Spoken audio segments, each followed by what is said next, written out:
Assalamualaikum warahmatullahi wabarakatuh. Perkenalkan, nama saya Elsa Olivia Ramadini dengan NIM 24420144030. Di sini saya akan memenuhi tugas dari mata kuliah Psikologi Pendidikan dari dosen saya, yaitu Bapak Muhammad Hasan Abdillah SPSI MPSI. Di sini saya akan memenuhi materi yang beliau berikan, yaitu perkembangan kognitif dan bahasa. Mengapa seorang guru harus memahami karakter perkembangan seorang anak muridnya? Nah, seorang anak murid itu memiliki keunikan, memiliki hobi yang berbeda, memiliki karakter yang berbeda, toleransi yang berbeda. Kenapa seorang guru harus memiliki atau memahami proses perkembangan anak muridnya? Proses perkembangan anak muridnya ini bukan berarti tidak wajib bagi seorang guru. Akan tetapi memahami proses perkembangan anak bukan sekedar tugas tambahan bagi seorang guru, melainkan tugas utama agar proses belajar dan mengajar itu tidak berujung sia-sia. Nah, bayangkan jika kita mencoba mengajarkan kepada kalkus, kepada anak balita. Nah, itu mustahil kan? Kayak susah gitu antara biologis dan kognitif.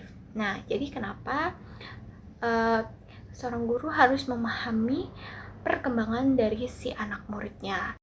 Bagaimana seorang anak berkembang secara kognitif?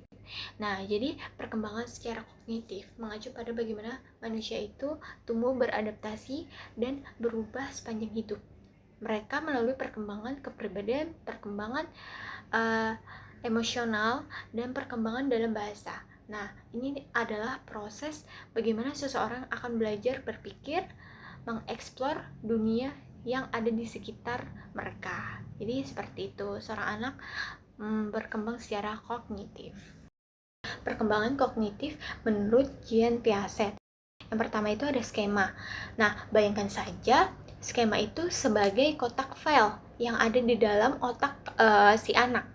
Nah, jika seorang anak itu melihat seperti hewan yang menurutnya langka seperti kucing, mereka yang pertama kali melihat itu pasti, oh, si kucing ini berbulu, si kucing ini berkaki 4, si kucing ini mengeong. Nah, seperti itu. Jadi mereka pertama kali melihat atau merekam apa yang mereka lihat secara langsung, seperti itu.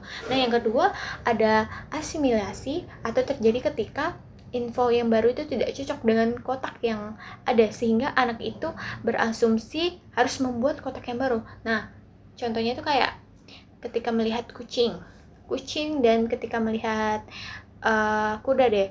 Nah, itu kan menurut kita itu berbeda bentuknya. Tetapi kalau anak pertama kali melihat seperti itu, pasti anak itu berpikir, lah ternyata si kuda ini berbeda ya dengan si kucing. Nah, si kucing berkaki 4 tapi tubuhnya kecil. Nah, si kuda berkaki 4 tapi tubuhnya gede.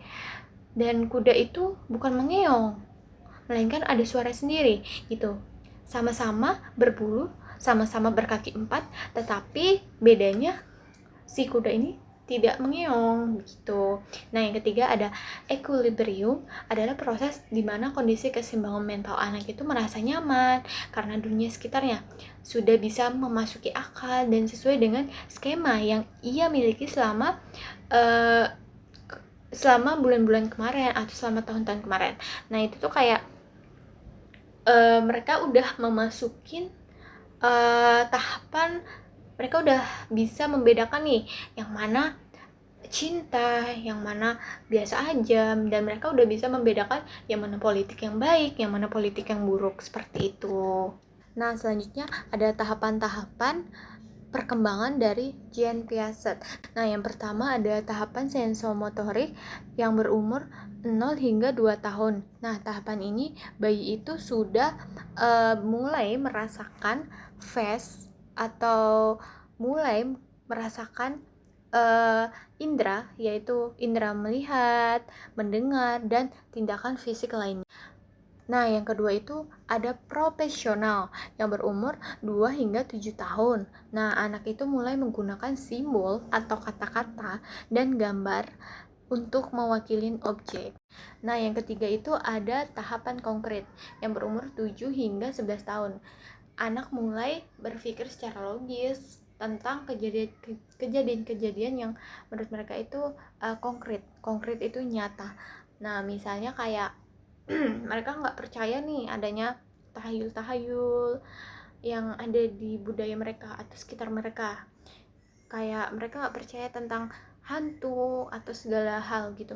Tapi setelah itu mereka dilihatkan oleh makhluk tersebut. Nah, dari situ mereka percaya nih bahwa itu adalah tahap konkret atau tahap yang nyata. Nah, selanjutnya itu ada tahap formal yang berumur 11 hingga dewasa. Kenapa dibilang 11 hingga dewasa? Nah, remaja itu mulai mampu berpikir secara abstrak hingga politikis atau deduktif, membayangkan hasil dari suatu tindakan. Ini tuh bisa saja seperti tindakannya seperti ada seorang anak laki-laki yang menyukai seorang anak perempuan. Nah, dan ia ingin mengutarakan cintanya kepada si anak perempuan tersebut. Nah, dari situ adalah tindakan, bisa juga tindakan atau secara langsung gitu. Dan dia tuh tidak ingin awalnya dia membayangkan bahwa ini pasti nanti ditolak, tapi secara tidak langsung ia berani untuk mengambil tindakan tersebut. Itu yang dinamakan formal. Nah, selanjutnya ada teori perkembangan menurut Lev Vygotsky. Lev Vygotsky ini melihat anak-anak itu sebagai anak-anak yang baru magang. Berbeda sekali dengan Jean Piaget. Jean Piaget itu melihat anak-anak itu seperti ilmuwan kecil atau seperti ilmuwan muda. Nah, kenapa Lev Vygotsky ini melihat sebagai anak-anak yang baru magang? Karena ia percaya bahwa mereka harus belajar berinteraksi, belajar pokoknya menghormati budaya-budaya di situ, belajar mengenal hal-hal yang baru. Nah, ia percaya bahwa lingkungan sosial atau lingkungan budaya itu adalah penggerak utama atau pengaruh utama bagi anak-anak atau perkembangan kognitif. Nah, ini ada zona perkembangan proksimal dari Lev Vygotsky. Nah, apa yang bisa dilakukan oleh anak-anak itu sendiri dan apa yang tidak bisa ia lakukan itu sendiri. Seperti kayak ia sekolah dan ia diberi tugas oleh gurunya seperti perkalian atau yang lain-lain lah yang merasa ia sulit. Nah, dari situ ia tidak mengerti nih apa yang gurunya ini kasih materinya, dan ia menanyakan kepada gurunya. Nah, gurunya itu membantu, dan itu adalah namanya zona proksimal. Ya, seperti itu. Dan si anak ini tidak mampu menjawab atau tidak mampu dalam dirinya. Ketidakmampuan itu bisa dibantu oleh orang tua atau guru. Nah, yang kedua ada scaffolding. Nah, itu tuh adalah bantuan yang diberikan oleh orang-orang tersebut kepada anak-anak. Kayak misalnya ia kebingungan nih bagaimana caranya menyelesaikan tugas dari gurunya. Nah, orang-orang ini membantu dengan sebisa mungkin lah, seperti MTK atau yang lain-lain seperti itu. Nah, yang terakhir itu bahasa dan pikiran. Si anak-anak ini mulai mampu berpikir sejauh mana sih cara mereka itu berperilaku, cara mereka itu beradaptasi, dan cara mereka itu bertoleransi antara satu dan yang lain, seperti itu. Nah, perkembangan bahasa menurut Simosky. Simosky ini percaya bahwa kemampuan berbahasa adalah dari genetik atau bayi dari lahir. Nah, dengan perangkat biologis yang disebut language atau bahasa. Nah, bisa juga disebut Language Acquisition Device atau LAD. Nah, ini tuh perangkat atau gerombolan dalam berbahasa. Nah, selanjutnya itu ada faktor yang mempengaruhi seseorang anak dalam berbahasa. Yang pertama ada faktor biologis dan faktor lingkungan. Kenapa yang pertama ada faktor biologis? Karena sehari-hari anak itu melihat bagaimana orang tuanya itu berbicara, bagaimana orang tuanya itu memperlakukan dia, dan bagaimana orang tua itu melakukan hal-hal yang menurut mereka tuh berbeda seperti kasih sayang atau yang lain-lain. Nah, yang kedua ada faktor lingkungan. Kenapa faktor lingkungan jadi yang kedua? Karena selain faktor biologis, faktor lingkungan itu bisa mempengaruhi perkembangan si anak. Contohnya seperti di sekolah, ada anak-anak yang mucil, ada anak-anak yang merokok atau segala macam lah yang membuat faktor biologisnya itu terganggu. Nah, itu bisa saja mempengaruhi perkembangan dari si anak. Jadi si anak itu menganggap bahwa lingkunganku seperti ini, jadi aku harus mengiyakan gitu. Bukan berarti faktor biologisnya ini mendukung, tetapi kalau faktor lingkungan itu juga berpengaruh besar dalam perkembangan si anak.